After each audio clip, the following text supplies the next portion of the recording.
Welcome to the Inside Scoop. We are live from Nashville, Tennessee. Caden Smith here filling in for Josh Newberg, and it is an honor to be joining you on this lovely Sunday, October the 27th, fresh off the heels of an electric Week 9 of the college football season. A lot of big wins, a lot of big recruit visits this weekend. We'll get you a Jakeem Stewart update, a DJ Pickett update. We'll dive into all of that, but first, hit that subscribe button below. Subscribe to the On3 Recruits channel. This is the premier recruit channel when it comes to YouTube. We've got Josh Newberg here, Steve Wolfong, Phillip Dukes, all the top names in the industry doing things at the highest level, so make sure you subscribe. And also, if you're on the fence about joining On3, get that subscription. You can do so right now for just $1. Go to on3.com, use promo code BERG1, and you can get On3 for just $1. And let me tell you, that dollar will take you a long way. You can stretch that thing. You can read the latest news articles from Pete Nako, Steve Wolfong, Chad Simmons, all of the top insiders. It's the gift that keeps on giving. It's just $1. So go right now, on3.com, use promo code BERG1. Now, Miami, Oregon, Ohio State, they all secured big-time wins this weekend. They had some of the top recruits in the nation in attendance for them. Let's hear from the insiders that had boots on the ground and can give us the latest recruiting intel for each of those programs.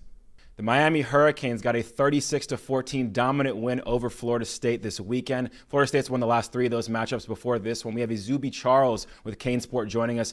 Zuby, you talked to Josh Newberg earlier this week. You said this could be potentially the best environment of the year for Miami. I want to know if it lived up to that and maybe what the significance is of this game, of this recruiting weekend. In terms of recruiting, when you just talk about Miami 8-0 now trending in the right direction and Florida State kind of trending in the opposite direction at 1-7.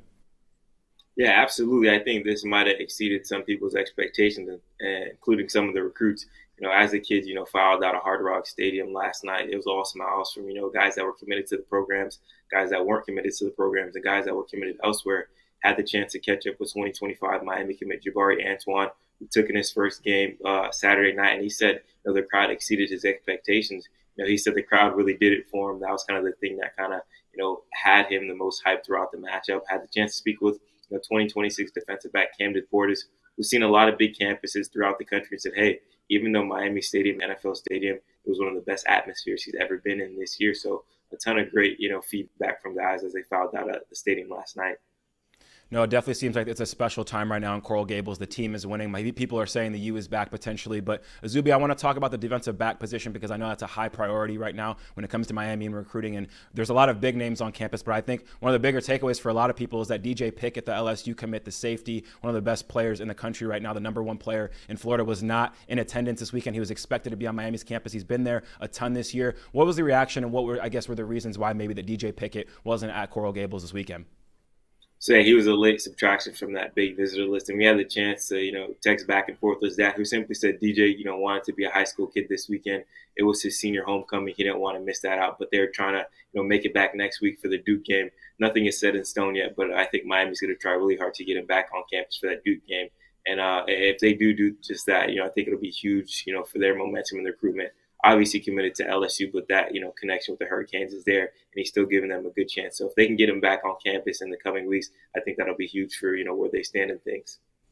Now, another big-time flip target for Miami is Ben Hanks, the cornerback for Florida. He's a Florida commit. He's a Florida legacy, so it might be a little bit harder to flip him, but he was also there this weekend. What can you tell us about his visit, maybe the odds that Miami could potentially flip him from the Gators to the Hurricanes?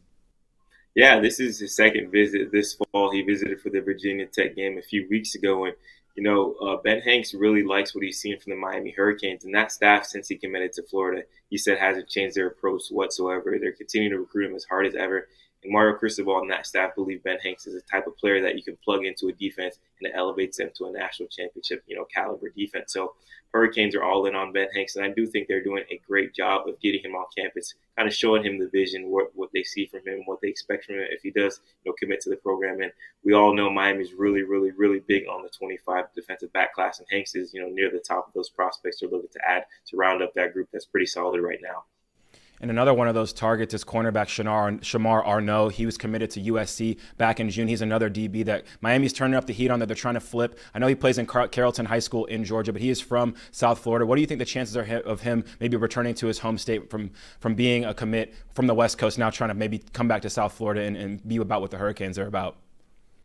Yeah, I think this visit was absolutely huge. I asked him, why was it important to get down to Miami this weekend? And he said, honestly, for the convenience of his family. The majority of his family still lives in South Florida. So having that opportunity to play in front of them every single week, for having them to come to practice, and just little things like that is kind of lingering in the back of his mind. And then one thing that he also mentioned was seeing, how Miami rotates their defensive backs and they give a lot of different guys opportunities, something that he really likes. Hurricanes currently have a true freshman starting at quarterback, OJ Frederick, who was a 3-star prospect last night and has really blossomed, which is something that Shamar likes. I think the Hurricanes are doing a great job of kind of making up for lost ground since they offered late in the process, but I'm not counting out Miami just yet. And he's expected to visit Colorado in the coming weeks, but hopefully Miami can get him back on campus before that signing period. But I do like where Miami stands right now as they work to flip him from USC. All right, Azubi, the last recruit I want to talk about, staying on the defensive side of the ball, but out of the defensive backfield, is TJ Alford, the athletic linebacker committed to Ohio State right now. He's another South Florida product. He's committed to Ohio State, but has been to Miami on numerous times this year, including that home opener. What do you think the chances of him flipping potentially to the Hurricanes are? Inside Scoop listeners, we love Prize Picks. You know how to play. You pick 2 or more players, then select more or less on their stat line. Submit your lineup. It takes less than 60 seconds. And right now, if you play with $5, win or lose on that $5, you're going to have $50 in your account. Last week, I paired Shedeur Sanders on the more than on his passing yards, along with Ryan Williams on 68 yards receiving. I hit more than on that. He went for 73. And boom, I'm winning money. It's easy. Prize Picks, easy, fun, great way to play daily fantasy while you watch your favorite college football team. Let me know who you guys got in your lineup this week. I know Coach Prime said Travis Hunter is a go, so I'm probably going to take more than on his receiving yards. But in the comment section below, I need some winners. Let me know who we're playing in Prize Picks. And also, go to prizepicks.com/inside scoop. Use promo code inside scoop to receive that guaranteed 50 when you play 5. So go to prizepicks.com/inside scoop. Use promo code inside scoop. Receive $50 on 5. Prize Picks, daily fantasy sports made easy. I think these chances are, high as well. For the last 2 cycles, the Miami Hurricanes have flipped the top prospect, from the Sunshine State, from the Buckeyes, and they're looking to do so for the 3rd straight year with TJ Alford, and had the chance to kind of pick his brain a little bit after the game. And the biggest thing that, I took away from that conversation was him just talking about how Mario Cristobal's vision is, actually coming to fruition. He told TJ Alford during, his first few months and years on campus that things weren't where he wanted to be, but sooner or later they were going to be where he wanted to be. And Saturday was a prime example of that. During Mario Cristobal's first year, they got, completely throttled by Florida State, 45-3. TJ saw that game. Just 2 years later, Miami is the program, that's delivering the beatings, and, 2 different programs heading in 2 different directions. So TJ is really impressed with, just the progression the program has made, the play from the linebackers. And he's another guy with deep South Florida ties. His dad is from Miami. His dad is a huge Hurricanes fan. So Miami will want nothing more than to keep him, in the Sunshine State. And I think they're doing a great job of positioning themselves to make a late run late in the cycle. A lot of potential big flip targets for the Hurricanes. A lot of potential to make those wins on the field translate to wins in recruiting as well. We know Azubi and the gang at Kane Sport are going to keep us updated as that goes along. And Azubi, thanks again for joining us. And if you're a Miami fan, comment below. Let us know if you think the Canes have what it takes to maybe keep climbing up that 2025 board when it comes to the top classes in the country. The number 1 ranked team in the country, Oregon Ducks, handled business this weekend with a dominant 38-9 win over Illinois. To talk about all things Ducks recruiting, we have J-Hop, Justin Hopkins from Scoop Duck, joining us here on the Inside Scoop. J-Hop, I have to know, this is the first home game since that big-time Ohio State win. What were the vibes like in Autzen Stadium for this game, especially when it comes to recruiting and just the overall atmosphere that was in Eugene this weekend? Well, things continue to stay really good for Dan Lanning. It was a beautiful day in Eugene. Sun was out. It was near 70, right around 70, just barely over 70. It doesn't get much better than that in Eugene for late October. So you'll take that maybe over a jury day or a cloudy day or whatever. And when you're hosting recruits, they feed off, obviously, the crowd and the noise and the environment. And the crowd gets going because, obviously, it's a beautiful day out. So Dan Lanning, it seems like everything right now he touches turns to gold, and that includes the weather for game day. Well, J-Hop, we have to talk about Cal quarterback commit Jaron Kiave-Sagabutelli. He was on campus. We know he's a big target for the Ducks. This was an official visit this weekend, a lefty Hawaiian quarterback, kind of similar to Dylan Gabriel. We know we have a connection there. They're good friends, and he's a guy that he models his game after. Could you just tell us about how his visit went this weekend? Yeah, so far the early return is what you would expect, right? I mean, a great visit. The staff did a great job. Obviously, Dylan Gabriel had a really good game on Saturday versus which actually is a very good Illinois team. It just Oregon handled business as they should. So as far as that goes, seeing the offense, seeing it firsthand, seeing how Will Stein works with his quarterbacks and what they do to prepare. I know all of those things resonated with him. And, I'm sure the game environment and having an opportunity to maybe play after somebody you look up to like Dylan Gabriel, are high appeals for Jaron. So, as far as that goes, I think Oregon's the biggest threat to Cal. I know Georgia's in there. A visit to Georgia likely happens. But I do think this is somebody that probably more than likely ends up staying somewhere out west to play his college ball. Yeah, I'm glad you mentioned Georgia there, J-Hop. He told Scoop Duck, obviously JKS, that this was his dream school since he was young. Seems like a pretty easy flip for the Ducks, but UGA did offer this week. He's visiting them when they play Tennessee, I believe. What do you think that has maybe as a potential impact on his recruitment with the Dogs kind of trying to swoop in here as well? Yeah, it's Georgia, right? You got to pay attention. They win national championships. Kirby Smart runs a great offense. I think, you've got to go out there and take a look. You owe it to yourself. You owe it to your family. It will be interesting to see how he feels he can fit in, right? Because obviously, as somebody with a Pauley background, Hawaii background, you're going to want to go somewhere where, there's other players like you, other people like you that can understand your background. So I think that's the one thing that isn't on Georgia's side that's probably on Oregon's side. So, to me, him going to take that visit, obviously we can point to Tua Tagovailoa a few years ago that went to Alabama and kind of carved his own path there. Maybe Jaron thinks he can do the same thing at Georgia. So you certainly have to pay attention to Georgia. I think that if I'm a Georgia person and I'm following his recruitment, that's what I'm paying attention to most, is seeing how he might fit in out there. It'll definitely be interesting to see if Oregon can keep that kind of quarterback lineage going with just another great quarterback after great cat quarterback. Some of those guys, Hawaiian, obviously. But J-Hop, I want to stay on offense, but go into 12 personnel a little bit and talk about two tight ends that were on campus this weekend. Washington commit Vander Plug, one of the best recruit names in the country, as well as 6'6" blue chip tight end, who was also there for Oregon's win over Ohio State. This is his second visit of the month. What were your takeaways from his visit, Plug, being on campus in Eugene?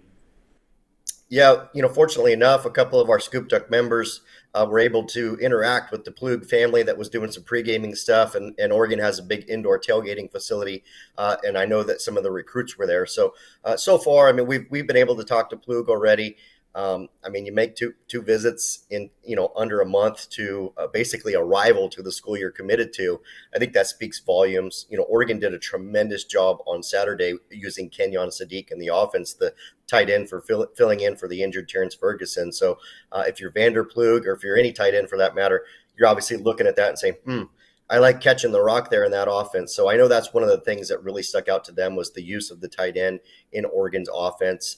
Oregon, coincidentally, even though they didn't offer till the fall, they actually had him on in the spring. And so it's not like Oregon just came around out of the blue and suddenly started recruiting him.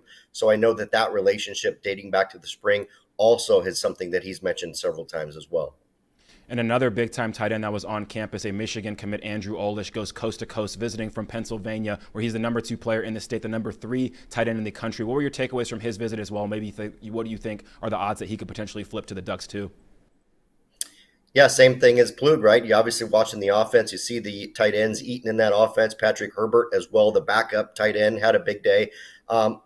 A little more interesting one, I think Oregon has a really good shot with Vander Plug. I still think they've got a great shot with Andrew Olesh. I would just put my odds in favor of Plug over Olesh if we were hedging bets there. But I do think Oregon's in the game. I know this is at least his second visit to Oregon so far in his recruitment. So that, again, speaks volumes to the interest in the Ducks. And, obviously committed to Michigan, so you're kind of paying attention to how teams are doing, how they're using the tight ends.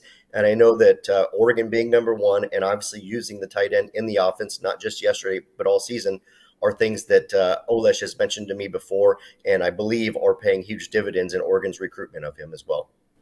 Yeah, there's no doubt this will be an interesting position to watch moving forward. We know they're trying to get 5-star K-State commit Lincoln Cure on campus as well this season. So definitely keeping our eyes on a tight end position when it comes to the Oregon Ducks. And last question for you, J-Hop. I want to look more big picture and look into the future as well. We know there's some 2026 big-time prospects there as well this weekend in Eugene. Who are some guys that maybe stand out as far as that 2026 class that are getting recruited by the Ducks that were there for that big win against Illinois? Hey, Inside Scoop fans and college football recruiting nuts, it's time to upgrade your audio game. You may have a pair of headphones you like, but the battery life, it's too short, or they just don't stay in your ears. or you don't want to spend hundreds of dollars every time you lose an earbud, enter JLab. JLab is creating headphones, earbuds, and work accessories designed for everyday lifestyle. You guys know the best of the best are wearing them, from Travis Hunter to Ohio State's Will Howard to Quinshon Judkins. So for travel, here's what we recommend: the JBud Lux over-ear headphones. If you're working out, get the JLab JBuds Sport ANC4, offering a secure fit and a super long battery life for those tough workouts. Discover your perfect pair of headphones. Look for the JLab Blue Box at retailers everywhere, or visit jlab.com. Yeah, it was a little bit of a thinner group for 26s for Oregon, but they did get four-star receiver Jalen Lott out of Texas on campus. I saw some pictures with him and Dan Lanning taking in the experience. LaMarcus Bell is another recruit that Oregon had on campus as well. Two commits that I think Oregon would love to keep on. Tony Cumberland, defensive lineman that now lives in Eugene, moved to Eugene this past year, was on campus as well, as was edge player Dutch Horrisk from St. John Bosco. Obviously, I had the big St. John Bosco Mater Dei game Friday night, but was able to make it to Eugene Saturday. Again, another commit to Oregon. And as we both know, late October 2026, guys, you got a long ways to go to hold on to them. So I know it kind of feels like it's not a big visit because they're committed already, but it is a big visit because you want to keep them committed if you're Dan Lanning. It'll definitely be fun to keep tracking the Oregon Ducks and their recruiting moving forward this year and beyond into 2026. They have the number 7 recruiting class in the country right now, trying to get into that top 5 spot, that top 3 spot. Oregon Duck fans, comment below. Let us know if you think the Ducks have what it takes to maybe keep climbing up in those recruiting rankings. And if you haven't already, make sure you get yourself a membership and a subscription to J-Hop and the boys at Scoop Duck. And J-Hop, thanks for joining us again. Anytime, buddy. Glad to do it. Ohio State had a 21-17 win over Nebraska this weekend, a little bit closer than wins are normally in the Horseshoe. But we have Matt Parker from Letterman Row joining us here to talk about the big weekend that the Buckeyes had. Got to start with Jakeem Stewart here, Matt. He was back on campus, an unofficial visit. We know he's expected to be at the Michigan game later this year. This is the 5-star recruit, the number 1 player out of the state of Louisiana. How's the atmosphere having Stewart on campus? Who did he interact with? How was his official visit weekend, or unofficial rather, at Ohio State? Yeah, Caden. I thought it was interesting that Jakeem Stewart was one of the first recruits to walk out of the tunnel at Ohio Stadium and really embrace being at Ohio State, being in the Horseshoe. It was homecoming at Ohio State on Saturday, so that brings out a lot of the traditions at Ohio State, which recruits love to see, especially at a place like Ohio State, one of the most storied programs in college football. But the atmosphere I thought was interesting because he spent a lot of time with assistant defensive line coach Alan Clark, Louisiana native. He's been very pivotal in that recruitment for the Buckeyes. Of course, Jakeem Stewart spent a lot of time with defensive line coach Larry Johnson, one of the best to ever do it. Ohio State actually hosted 4-star edge rusher Zahir Mathis, 2025 guy, committed to Ohio State. He took his official visit this weekend as well, and those two spent a lot of time together. You also saw 5-star plus quarterback commit Tavian St. Clair spending time with Jakeem Stewart this weekend. Really just members of that Ohio State 2025 class that were there trying to get Stewart into the fold. I love that you saw him have an open weekend and take advantage of it and make his way to Ohio State, knowing that he's going to be back on campus November 30th for the Michigan game for his official visit. No, I agree, Matt. I think it's going to be interesting to watch his recruitment moving forward. And for as big of a deal it was to have him on campus, I think it was also a big deal that Naheem Offord, the cornerback commit, was not on campus for his visit. Chad Simmons reported Wednesday that he was not going to be able to make it. When is he expected to be there as Ohio State tries to kind of hold off some other programs from that commitment? To me, I think that's a bigger deal that he was not there than it was for Jakeem Stewart to be there, just because Naeem Offord is committed to Ohio State. He's been committed to Ohio State since February 9th or something like that, I believe is the date. Maybe February 8th. Early February is what we're talking about here. He's had multiple opportunities to make it to Ohio State this fall, and it's just kind of keep kicking that can down the line. Things come up, that's understandable, and that's life as well. The expectation, though, is that he will be back on campus for the first time since his official visit in June. He will be back on campus November 30th for the Michigan game as well. It's pretty much a who's all be all is for that Michigan game. And I know that we'll talk about that here on the On3 Recruits channel on YouTube. But that's the expectation, is that November 30th for the Michigan game with a large majority, if not the entire Ohio State 2025 class. Now, I want to stay on the trenches or go back to the trenches rather and talk about the offensive line. I know that's a position of need for this Ohio State class coming in, and talk about Demola Ajitahun, who is on campus as well, a Georgia Tech commit. We know he has a good connection with Justin Fry here lately, the offensive line coach connecting with him. What do you think the chances of him that Ajitahun maybe perhaps flips his commitment and changes to from Georgia Tech to Ohio State rather? Yeah, I don't think he could have picked a better game to go see Ohio State than this Nebraska game, seeing that offensive line struggle the way that it did. And for Ohio State to actually have some proof in the pudding and be like, hey man, look, we have a need for an offensive tackle that can come in here, that can shake things up, that can, do what we needed what guys to do.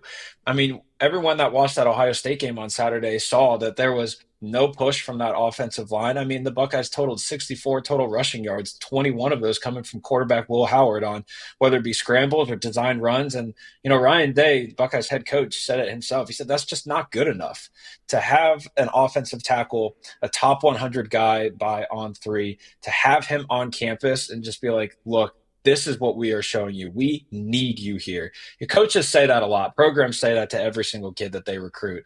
But the proof was in the pudding in Ohio Stadium on Saturday for Demola Ajitahun to really understand the need, not just for him, but for multiple guys to come to Ohio State and fix the questions that really lie at that offensive line position for, offensive line coach Justin Fry, assistant coach Tim Drevno, offensive coordinator Chip Kelly, and head coach Ryan Day. That's honestly where it all starts. The chances, though, I'm not going to say that Ohio State is in the lead because I think that'd be a little scarlet tinted glasses, as we like to say in Columbus. He's still on campus as we're recording this Sunday morning. He's still on campus for his official visit, should leave Sunday night. From there, we'll definitely get more. But the thing that I find interesting is that Ohio State has done its time. That's done its homework on Demola Ajitahun. Really studied him, offered, and things like that based on the senior film. We still know that Georgia and South Carolina are contenders for the Georgia Tech commit. Something that I did learn, though, Saturday is that there are Ohio connections on that Duluth High School coaching staff. There are Ohio connections, and there are Ohio ties on that coaching staff.